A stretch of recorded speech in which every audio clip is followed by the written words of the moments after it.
সুন্নি মুসলমান ও শিয়া মুসলমান সম্পর্কে জানতে চাই, এ ধরনের মুসলমানদের সম্পর্কে মৌলিক ধারণা পেতে চাই।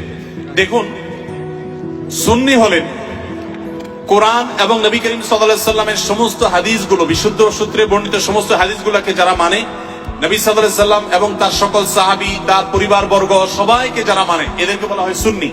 গোটা পৃথিবীতে বেশিরভাগ মুসলমানই সুন্নি, আমরা সবাই সুন্নি আলহামদুলিল্লাহ। বেশিরভাগ বাংলাদেশি, বেশিরভাগ পাকিস্তানি, ভারতীয়, সাবকন্টিনেন্ট, আরব, পৃথিবীতে বেশিরভাগ মানুষই আলহামদুলিল্লাহ সুন্নি মুসলমান।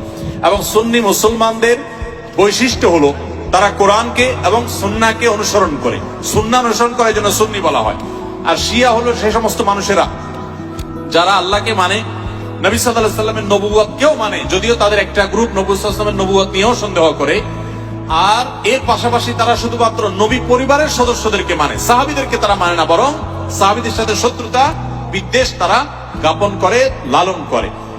তো এই কারণে তারা শিয়া এবং আলাদা হয়েছেন। শিয়ারা তারা বিভ্রান্তির দিকে আছেন, শিয়া পন্থাটা বিভ্রান্তির পন্থা, এটা হেদায়েত এবং সত্য থেকে বিচ্যুত।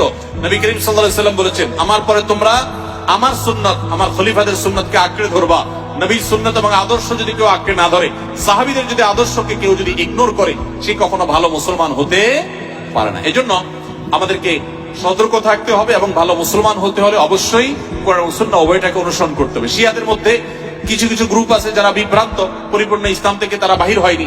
আবার দুই একটা গ্রুপ আছে তারা আম্মাজান আয়েশার চরিত্রে কালিমা লেপন করে, কোরআনের আয়াত নিয়ে সন্দেহ করে, নবী সাল্লাল্লাহু আলাইহি সাল্লামের রিসালাত নিয়ে সন্দেহ করে তারা ইসলামের গণ্ডি থেকে খারিজ হয়ে গেছেন। আল্লাহ তাআলা আমাদেরকে কোরআন এবং সুন্নাহ উভয়টার অনুসরণ করার তৌফিক দিয়েছেন। আমরা আহলে বাইতকে, রাসূলুল্লাহ সাল্লাল্লাহু আলাইহি ওয়াসাল্লামের পরিবারকেও ভালোবাসি, আবার তার সাহাবীদেরকেও ভালোবাসি। আমরা এখানে কোনো বিভক্ত করি না, তারা বিভক্তি করেছে, এ হলো তাদের সাথে আমাদের পার্থক্যের জায়গা।